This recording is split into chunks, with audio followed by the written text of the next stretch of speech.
பிரியமானவர்களே, எப்படி இருக்கீங்க?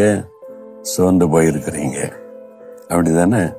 ஆனால் அந்த ஆண்டவர்களோடு இன்றைக்கு அதை குறித்து பேச விரும்புகிறார். ஆமா பிரதர், ரொம்ப சோர்ந்துட்டேன். இவ்வளோ ஜெபிக்கிறோம், ஒன்றுன்னு பலனை பார்க்க முடியல, சோர்வு.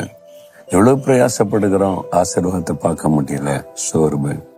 இவ்வளோ கஷ்டப்பட்ட ஊழியம் செய்கிறோம், ஆத்மாக்களை பார்க்க முடியல, நன்மையை பார்க்க முடியல.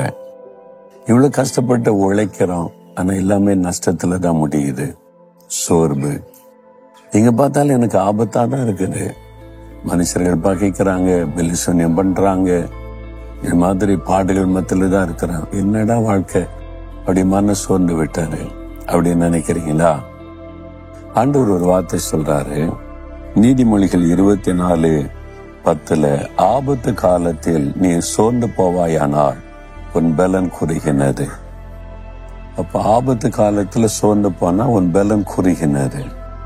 அப்ப என்ன செய்யணும்? ஆபத்து காலத்துல சோர்ந்து போக கூடாது, தைரியமா நிக்கணும். சோர்ந்து போகிறவர்களுக்கு கர்த்தர் பலன் தருகிறவர், அவர் பலன் தருவார்.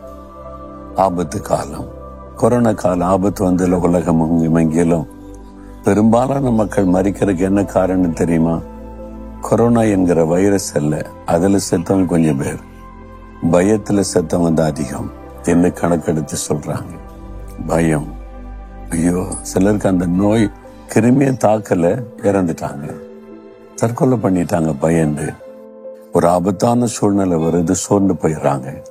சிலரால் அந்த ஆபத்தை ஃபேஸ் பண்ண முடிவதில்லை.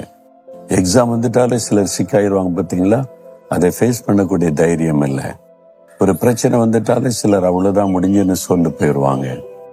ஆபத்து காலத்துல சொந்து போகாத. அப்ப என்ன செய்யறது? தாவீதுக்கு ஒரு ஆபத்து காலம் வந்தது. அவருடைய மனைவி, பிள்ளைகள், சொத்துக்கள் எல்லாத்தையும் சத்துருக்கள் கொள்ளையடிச்சிட்டு போயிட்டாங்க. கூட இருந்தவங்களும் தாவீதை குற்றம் சொல்லி கல்லெறிந்து அவனை கொல்லணும் அப்படின்ற மாதிரி எழும்பிட்டாங்க. மிகவும் தாவீது அழுதார், பலன் இல்லாம போக விட்டு அழுதுட்டு அடுத்து என்ன செய்தா தெரியுமா? கர்த்தருக்குள் தன்னை திடப்படுத்தி கொண்டார். என்ன வேணாலும் நடக்கட்டும், என் கூட கர்த்தர் இருக்கிறார், நான் சொந்து போக மாட்டேன், நான் போய் அப்படியே படுத்துக்கொள்ள மாட்டேன், கர்த்தர் இருக்கு. ஆண்டவர்கிட்ட போனார், ஆண்டவர்கிட்ட கண்ணி ஜெபம் பண்ண, நான் என்ன பண்ணணும் ஆண்டவரே? பயப்படாத தாவீது, போ, எல்லாத்தையும் திருப்பி கொள்ளுவாய். அந்த ஆபத்தான சூழ்நிலையில சோர்ந்து படுத்து விடாதபடி தன்னை திடப்படுத்தி கொண்டு எழும்பினார். இயேசு கூட இருக்கிறாரு, சொந்து போகாதுங்க. ஆபத்தான காலம் தான் இது உங்களுக்கு, உங்க குடும்பத்துக்கு, உங்களுடைய வியாபாரத்துக்கு, உங்களுடைய வேலைக்கு சூழ்நிலை ஆபத்தான சூழ்நிலை தான். இந்த காலத்துல தைரியமா இருக்கணும். இயேசு கூட இருக்கிறார்ல, நான் தைரியமா இருக்கிறேன். ஆபத்துகள் வரட்டும், அதெல்லாம் வந்துட்டு கடந்து போகும். ஆபத்துகள் கடந்து போகும். நீங்க பாதுகாப்பா இருப்பீங்க, ஆசீர்வாதமா இருப்பீங்க. விசுவாசிங்க. வேதத்துல எத்தனை சம்பவங்களை பார்க்கிறோம். யோசேப்பு வாழ்க்கையில் ஆபத்து கடந்து போனது, தேசத்துல உயர்த்தப்பட்டார். தானியேல் காலத்துல சிங்கக்கேபி அந்த ஆபத்து வந்தது, கடந்து போனது, உயர்த்தப்பட்டார். தாவீதனுடைய வாழ்க்கையில சவுல் என்கிற ராஜா வேட்டையாடினான், ஆபத்து வந்தது, கடந்து போனது, தாவீது உயர்த்தப்பட்டார். இது மாதிரி எத்தனை சம்பவங்கள் வேதத்துல பார்க்கிறோம்.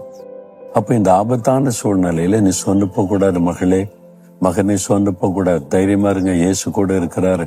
சொல்லுங்க, ஆண்டவரே நான் சோர்ந்து போக மாட்டேன், நீங்க என் கூட இருக்கிறீங்க, என்னை பலப்படுத்துவீங்க, நான் சாதிப்பேன், ஜெயிப்பேன், இந்த ஆபத்தை கடந்து போவேன்னு தைரியமா சொல்லுங்க.